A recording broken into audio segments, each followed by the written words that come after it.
আরেকটা দেখতেছি আমরা, সেটা হলো যে ভদ্রলোক যে ইয়া করতেছে ডান চোখে কম দেখেন। তো আসলে উনি ডান চোখে কম দেখেন কি কারণ ওনাকে ওরকম হিস্ট্রি নেওয়া হলো কি ওনাকে ওরকম 5 বছর ধরে উচ্চ রক্তচাপ কিন্তু অনিয়মিত রক্তচাপ ওষুধ খান, কন্ট্রোল থাকে না প্রেশার। আর কন্ট্রোল না থাকার কি হলো ডান চোখে ওনার ভিতরে যে রক্তনালী আছে রক্তনালীর মধ্যে যে রক্ত জমাট বেঁধে ওনার ডান চোখে এখন ব্লাইন্ড। ঠিক আছে, এখন আমরা এই রোগীকে মানে আমরা যতই চিকিৎসা দেই এই ওই চোখ আর ফিরে আসবে না, হয়তো কিছু ইমপ্রুভমেন্ট হবে। ঠিক আছে, কিন্তু তাহলে এই চোখটাও এড়ানো যেত, চোখের সমস্যা এড়ানো যেত যদি আমরা এই নিয়মিত 5 বছর যদি সেই ওষুধ খেত। তাহলে আমরা বললাম ব্রেন, তারপরে বললাম যে কিডনি, তারপরে বললাম চোখের সমস্যা হতে পারে। আমরা আরেকটা দেখতেছি, সেটা হলো এরকম 45 বছর এক ভদ্রলোক, উনি বলেন যে আমি যখন ইয়াতে বাজার করে ব্যাগ নিয়ে হেঁটে যাই, কিছু দূর হাঁটার পরে আমাকে পা ধরে আসে, আমার পায়ে আমার রেস্ট নিতে হয়। আবার যদি আমি কিছুক্ষণ বিশ্রাম নেই তাহলে আবার আমার হাঁটতে পারি কিছুক্ষণ, কিন্তু আবার আমাকে বিশ্রাম নিতে হয়। পরে এই রোগীর এনজিওগ্রাম করে দেখা গেল পায়ের এনজিওগ্রাম, যে পায়ের রক্তনালীতে ওনার ব্লক। এই ব্লকের কারণটা কি? হয়তো অনেকগুলো কারণ আছে, তার মধ্যে একটা কারণ হলো যে উনিও ধূমপান করেন এক, আর 2 নম্বর হলো রক্তচাপ ছিল, রক্তচাপ উনি কন্ট্রোল করেন না, উচ্চ রক্তচাপ। এইগুলোর কারণে কি হচ্ছে ওনার পায়ের ব্লক হয়েছে। এখন এক একটা মানুষের এক একটা সমস্যা হতে পারে, কার কোনটা হবে কেউ বলতে পারে না। ঠিক আছে, এই জন্য প্রেশার নিয়ন্ত্রণ রাখতে হবে এগুলো থেকে অ্যাভয়েড করার জন্য।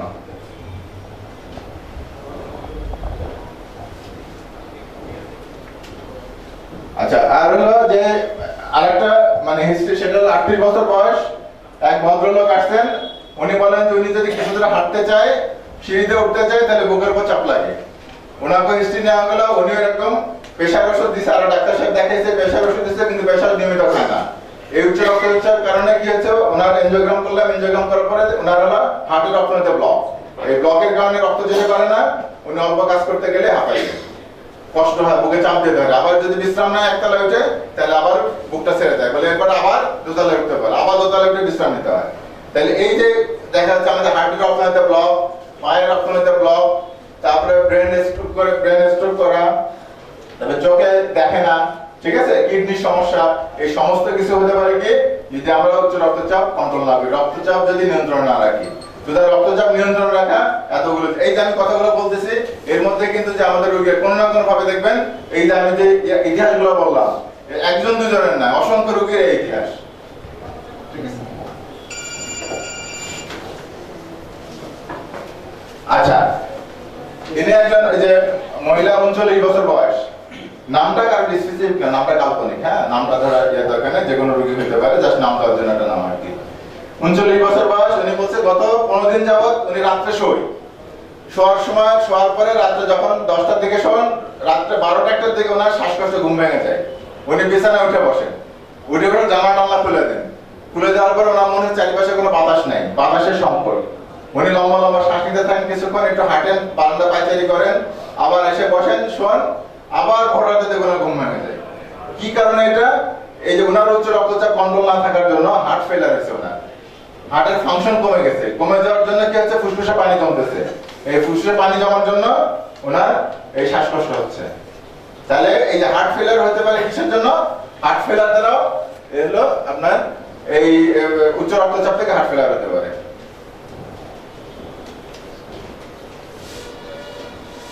আচ্ছা, এখানে কিছু ওই যে স্বাভাবিক রক্তচাপ আর উচ্চ রক্তচাপের কিছু ইয়ে দেওয়া আছে।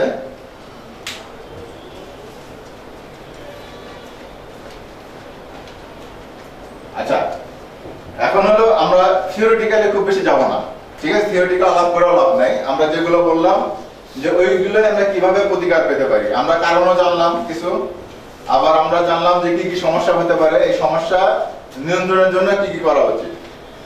আচ্ছা, এখন হলো ওই যে কোশ্চেন যেগুলো আমাদের কাছে দেওয়া আছে এর মধ্যে থেকে প্রশ্ন বলেন, কারো কমেন্ট বলেন, কারো ইয়া হতে পারে, যেগুলো আসে এখানে দাঁড়িয়ে করতে পারবেন। যে কমেন্ট মানে হলো যেগুলো মন্তব্য, যে আমার এই হয়েছে, আমার এই সমস্যা হয়েছে, বা আমার এই হয়েছে, বা আমার আত্মীয়স্বজন এই হয়েছে, অথবা এইভাবে প্রেজেন্টেশন হতে, অথবা এই কারণে, অথবা যেগুলো আমাদের দরকার একটা হলো এটা কন্ট্রোল করার জন্য একটা হলো খাদ্যাভ্যাস, খাবারের অভ্যাস কন্ট্রোল করতে হবে। তাহলে খাবারের অভ্যাস কন্ট্রোল করতে হবে। এক, দুই নাম্বার হলো আমাদের একটা কন্ট্রোল করতে হবে, হয়তো খাবার দিয়ে যদি কন্ট্রোল না হয় তাহলে ওষুধ দিয়ে কন্ট্রোল করতে হবে, ঠিক আছে? আর তারপরে না হলে কোনো কোনো ক্ষেত্রে ইভেন অপারেশন দরকার হতে পারে প্রেশারের জন্য। আর কোনো কোনো ক্ষেত্রে কমপ্লিকেশন হয়ে গেলে সেই কমপ্লিকেশন কেমন, এখন যদি আমার প্যারালাইসিস হয়ে যায় তাহলে তো তার ফিজিওথেরাপি লাগবে, ঠিক না? তাহলে বিভিন্ন ধরনের চিকিৎসা আছে। এখন এই সংক্রান্ত যে যদি কার কোশ্চেন থাকে বা ইয়ে থাকে আমাদের সাথে শেয়ার করেন, কোনো অসুবিধা নেই। আমি শুরু করে দিলাম, নাও ওপেন ফর অল। আসেন সামনে চলে আসেন।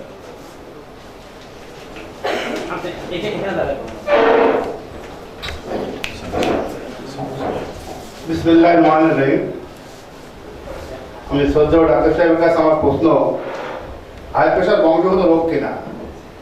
বংশগত রোগ হলে এর প্রতিরোধ করার কোনো উপায় আছে কিনা? এক নম্বর। দুই নম্বর, লো প্রেশারে স্ট্রোক হয় কিনা? তিন নম্বর, গরু ছাড়া অন্যান্য মাংস খেলে হাই প্রেশার হয় কিনা? এই তিনটা আমার মনের মধ্যে এসেছে, আমি ডাক্তার সাহেবের একটু জানতে চাচ্ছি। আচ্ছা, প্রথম ইয়ে হলো যে প্রথম ইয়ে হলো যে হাই প্রেশার বংশগত রোগ কিনা।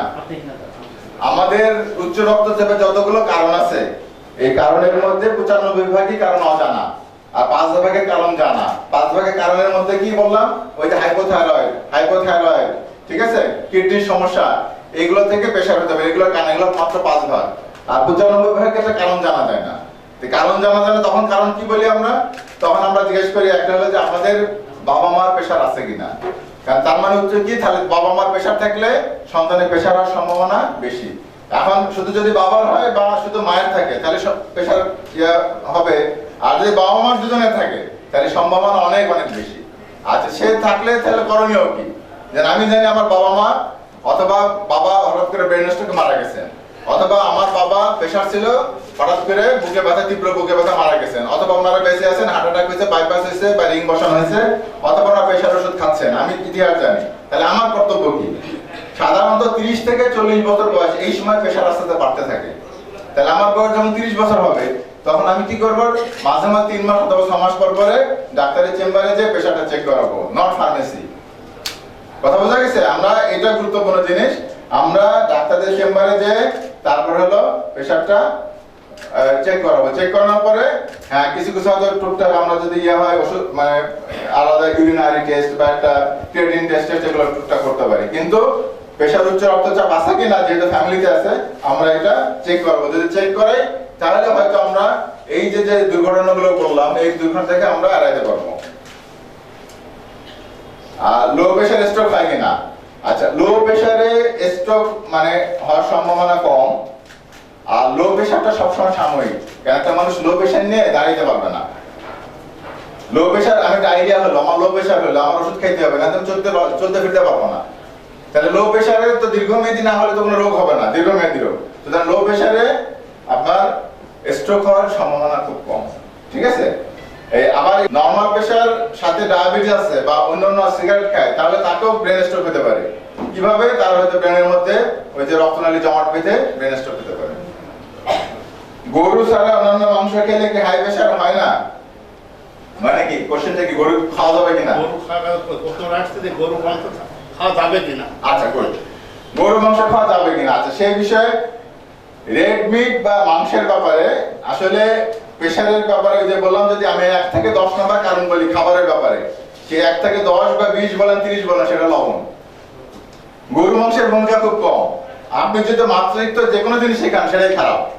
সুতরাং অল্প 2, 3, 4 টুকরা খেলে আপনার জন্য কোনো সমস্যা নেই, এই হলো মূল জিনিস। বরং না খেলে আমি বলি কোনো কোনো ক্ষেত্রে আপনার সমস্যা হবে।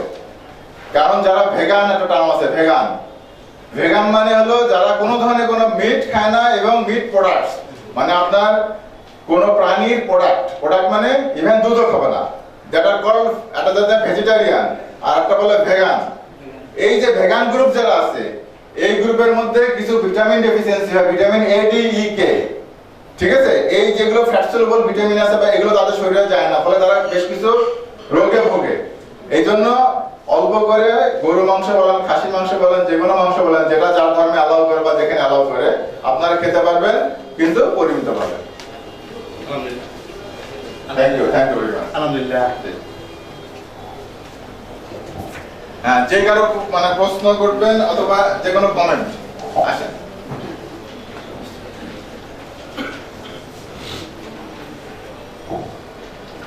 সবাই পরিচয় দেন একটু। আসসালামু আলাইকুম, আমার নাম কাজী গিয়াসউদ্দিন। আমি ডাক্তার সাহেবের একজন পেশেন্ট অবশ্য, এবং ডাক্তার সাহেবকে ধন্যবাদও দিচ্ছি যে একটা অনুষ্ঠান এরকম করেছেন এই জন্য আর কি। আমার প্রশ্ন হচ্ছে যে প্রেশারের ওষুধ, একই ওষুধ অনেক বছর খেলে কোনো সমস্যা আছে কিনা? কারণ অনেক সময় আমরা দেখেছি 4-5 বছর পরে ডাক্তার সাহেবরা ওষুধ পরিবর্তন করে দেয়। এটা একটা প্রশ্ন। আর উচ্চ রক্তচাপ না থাকলেও কি ব্রেন স্ট্রোক হতে পারে কিনা বা হার্ট অ্যাটাক হতে পারে কিনা, এটা মানে শুধু কি উচ্চ রক্তের সাথে সম্পর্কিত কিনা, এটা একটা প্রশ্ন। আরেকটা হচ্ছে আমাদের ইদানিং সামাজিক যোগাযোগ মাধ্যমের মধ্যে অনেকে দেখেছেন আপনারা হয়তো, এবং আমরাও দেখেছি, যে বলছে যে হার্ট অ্যাটাক করলে ইমিডিয়েটলি রোগীকে একটা মরিচের গুঁড়াকে গুঁড়া 2-1 ফোঁটা জিহ্বার নিচে দিতে। এটা কি আসলে কোনো কার্যকারিতা আছে কিনা? ডাক্তার সাহেব হয়তো ভালো বলতে পারবেন। ধন্যবাদ।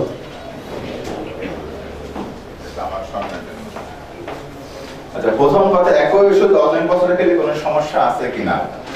আচ্ছা, প্রথম কথা হলো দেখবেন 10 বছর বা 15 বছর পর পরে আমরা কিছু কিছু নতুন মলিকিউল আসে বাজারে, নতুন নতুন ওষুধ আসে। এই নতুন ওষুধগুলো আসার কিছু উদ্দেশ্য আছে।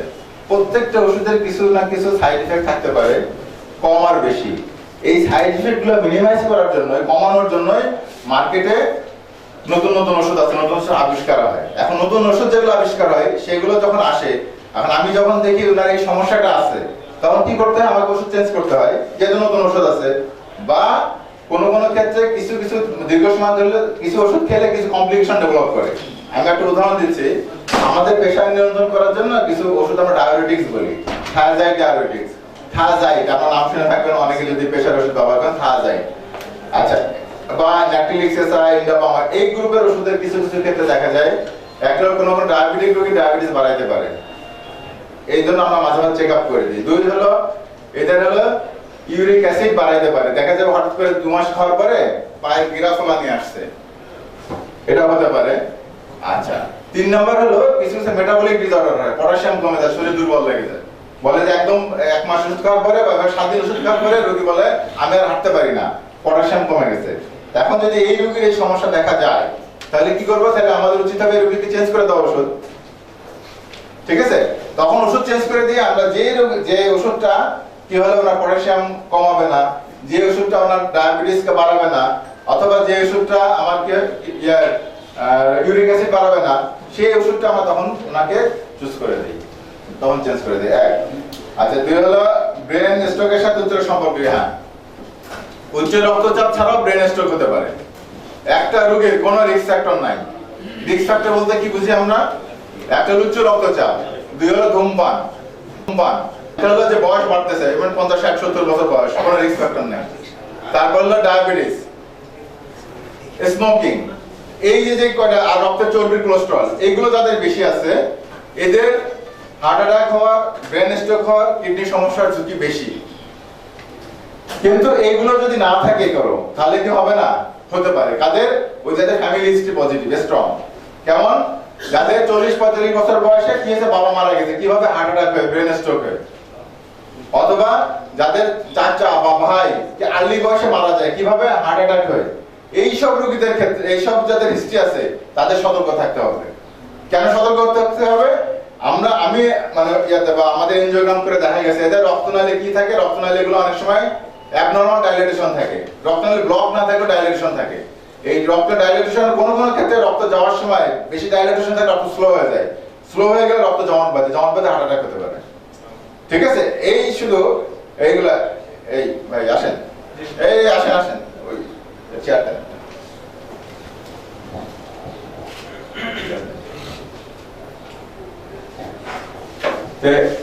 এই সমস্ত ক্ষেত্রে আমাদের কি হতে পারে? এই সমস্ত ক্ষেত্রে আমাদের হার্ট অ্যাটাক হতে পারে। যদিও কি হচ্ছে, হয়তো সে ধূমপান করে নাই, জীবনে এক স্টিকও খায় নাই, তার ডায়াবেটিস নাই, তার উচ্চ রক্তচাপ নাই, তার রক্তের কোলেস্টেরল নরমাল। ঠিক আছে? আচ্ছা, এইগুলো ছাড়াও আমরা ইদানিং যে বলে কিছু কিছু রিস্ক ফ্যাক্টর বলি, নতুন আসছে এগুলা।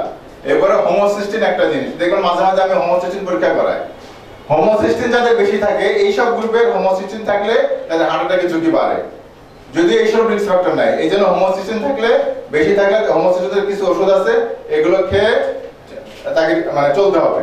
আর যে বলেন যাদের ওই যে ফ্যামিলি হিস্ট্রি আছে, এইসব গ্রুপের রোগীদের ক্ষেত্রে আমাদের প্রথমে আর্লি সচেতনতা করতে হবে কি কোনো ধরনের বুকে ব্যথা বা শ্বাসকষ্ট বা যে কোনো কারণে হোক, অথবা মাঝে মাঝে এসে এমনি বিভিন্ন চেক আপ করতে হবে যে এটাকে যাতে তার হার্ট অ্যাটাক হয় বা ব্রেন স্ট্রোক না হয়।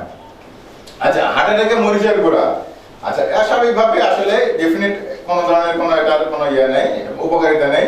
সেটা হলো হার্ট অ্যাটাক হলে প্রথম কথা হলো যদি কিছু খাওয়াইতে হয়, ডিসপ্রিন যদি 300 মিলিগ্রাম বাসায় থাকে, যদি একটা ওষুধ কেউ খাওয়াইতে পারেন ডিসপ্রিন, অথবা ফার্মেসি থেকে যেখানে হোক যদি ডিসপ্রিন 300 মিলিগ্রাম একটা ট্যাবলেট থাকে, যদি এটা মুখে খাওয়াই দিতে পারেন কিছু রোগীর বেনিফিট হবে, উপকার হবে। এবং অতি সত্বর নিকটস্থ হাসপাতাল পাঠাইতে হবে।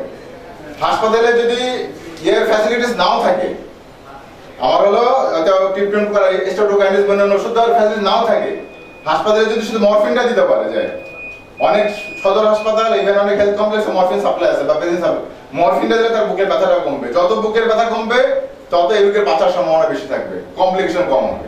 ঠিক আছে, তাহলে একটা ওষুধে যদি কারো বাসায় থাকে বা ছেলের ডিসপ্রিন, বয়স্কদের বাসায় 300 মিলিগ্রাম ডিসপ্রিন রেখে দেন। যদি বুকে ব্যথা হয় বা কোনো মনে হচ্ছে হার্ট অ্যাটাকের মতো, তাহলে ডিসপ্রিন ট্যাবলেট জিহ্বা নিচে দিতে পারেন বা পানিতে খাওয়া দিতে পারেন, এটাও উপকার হবে। Thank you. ডিসপ্রিন ওই মাথা ব্যথার ওষুধ অনেক আগে ব্যবহার করতে হবে।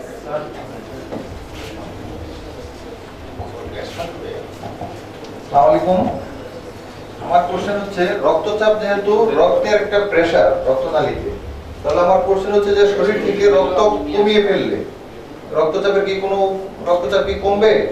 আমি বোঝাতে চাচ্ছি যে আমি যদি রক্ত দান করি তাহলে কি রক্তচাপ কমবে?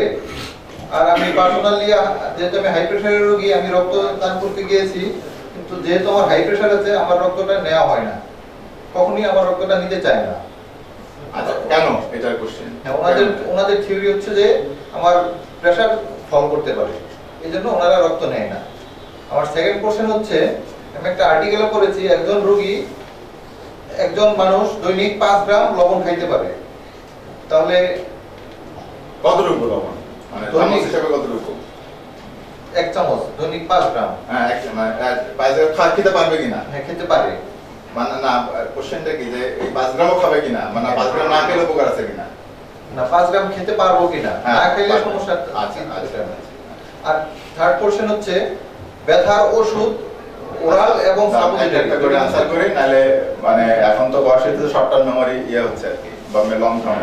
আচ্ছা, প্রথম কোশ্চেন হলো যে ওনার যে আপনার ওই রক্ত, আচ্ছা প্রথম যখন উচ্চ রক্তচাপের চিকিৎসা শুরু হয় পৃথিবীতে, এই যখন উচ্চ রক্তচাপ হচ্ছে, মাথা ঘুরতেছে, মাথা ব্যথা করে, তখন ডাক্তাররা চেম্বারে গেলে অ্যাডভাইস দিতে কিছু রক্ত ফেলাইতে, রক্ত লেটিং ডাউন বলে treatment, first treatment in the history of treatment of hypertension, সেটা হলো রক্ত ফেলাই দেওয়া। উনি যে কথাটা বললেন, আচ্ছা এখন রক্ত ফেলাই দিতে গেলে যে সুবিধা অসুবিধা বা সমস্যা, কতবার ফেলাইবেন? ডেইলি ফেলাবেন? এইটাকে 3 মাসে একবার ফেলাইবেন, লাভ কি? লাভ হচ্ছে তার চেয়ে ওষুধ খাওয়া তো অনেক ভালো, অনেক বেশি হচ্ছে। এই যে নতুন নতুন যে ইনভেনশন হচ্ছে, এখন দেখা যাবে যে প্রথমে ওষুধ খাইতে হতো 3 বেলা, এরপর আসতেছে হয়তো 2 বেলা, এরপর আসে 1 বেলা, এরপর দেখবেন যে ওষুধ আসবে 7 দিন একটা খেতে হবে, প্রেশার কন্ট্রোল থাকবে। তাহলে এনার উত্তর হলো যে রক্ত যে দিবেন কতবার দিবেন, প্রতিদিন দিতে পারবেন কিনা। সুতরাং এটা যেহেতু প্র্যাকটিক্যালি ইম্পসিবল, সুতরাং রক্ত দেওয়ার চিন্তা মাথায় না থাকলে ভালো, ওটা অনেক আগে চিকিৎসা। আচ্ছা, নেক্সট হলো সেকেন্ড, লবণ 5 গ্রাম। হ্যাঁ, প্রত্যেকে লবণ অল্প করে হলেও খেতে হবে, এটা শরীরের জন্য দরকার, কারণ আমাদের পেশাবের সাথে লবণ চলে যায়, আমি চাই বা না চাই। সুতরাং যদি ওই যেটুক চলে যায়, ওইটুক যদি আমি শরীরে রিপ্লেস না করি, তাহলে আমাদের কি হবে, লবণ ঘাটতি হবে, সমস্যা হবে। সেই জন্য 5 গ্রাম বা 1 চামচ লবণ, সেটা হলো তরকারি সহ, ভাতের তরকারি সহ সবকিছু মিলে, ইভেন যদি চাইনিজ খান বা 1 বিট লবণ টবণ সবকিছু সহ মিলে 5 গ্রাম বা 1 চামচ, 4 চামচ। তারপরে তৃতীয় প্রশ্ন হচ্ছে যে ব্যথার ওষুধ সাপোজিটরি এবং ওরাল দুইটার কি সেম ইমপ্যাক্ট? আচ্ছা, ব্যথার ওষুধ সাপোজিটরি যে বললাম, যদি এটা NSAID হয়, আইবুপ্রোফেন, ডাইক্লোফেন, ক্লোফেনাক, ঠিক আছে, এই যে গ্রুপের ওষুধ আছে, এই ইন্ডোমেথাসিন, এই গ্রুপের ওষুধ, ব্যথার ওষুধ, এই গ্রুপের ওষুধ আপনি সাপোজিটরি দেন অথবা মুখে খান, কিডনির উপরে যে ইম্প্যাক্ট সেটা সমান, কিন্তু স্টোমাকের উপরে যে ইম্প্যাক্ট সেটা কম হবে সাপোজিটরিতে অনেক। যার অ্যাসিডিটি আছে মূলত তারটাকে মিনিমাইজ করার জন্য আমরা সাপোজিটরি তৈরি করছি, ঠিক আছে? সেই যার অ্যাসিডিটি আছে বা ব্যথার ওষুধ খেলে যার অ্যাসিডিটি বা ইভেন স্টোমাক ছিদ্র হওয়ার সম্ভাবনা থাকে, এইসব রোগীদের জন্য আসলে তারপরে সাপোজিটরি দিলে অনেক সময় দেখা যাবে যার বেশি অ্যাসিডের সমস্যা তারও পেটে সমস্যা হয়, অ্যাসিডি বেড়ে যায়, ঠিক আছে? তাহলে বেটার টু অ্যাভয়েড এইসব রোগীদের ক্ষেত্রে এই গ্রুপ অ্যাভয়েড করে অন্য যে গ্রুপ দেওয়া যায়, যেটা আমরা বললাম প্যারাসিটামল বা আলাদা ট্রামাডল বা যে গ্রুপ আছে এটা ডাক্তার নির্ধারণ করবে যে কার জন্য কি লাগবে। রক্তদানের ক্ষেত্রে কি pressure, high pressure, low pressure কোনো? আচ্ছা, রক্তদানের ক্ষেত্রে আসলে হাই প্রেশার লো প্রেশার কোনো ফ্যাক্টর না। ওরা যে কারণে নেয়, যেমন আমরা হাই প্রেশারের রক্ত যায়, এখন রক্তচাপ দেখলাম তখন কোনো কারণে খুব হাই প্রেশার, আমার মতে মানে টেনশনও তো হাই হতে পারে, দিলে কোনো ক্ষতি নাই। ওরা এই জন্য অ্যাভয়েড করে যে ওইটা একটা হাইপোটেনশন, সাডেন ব্লাড ভলিউম কমে যায় তো হঠাৎ করে প্রেশার ফল করতে পারে হঠাৎ করে, এই জন্য এই ভয়ে ওরা নেয় না।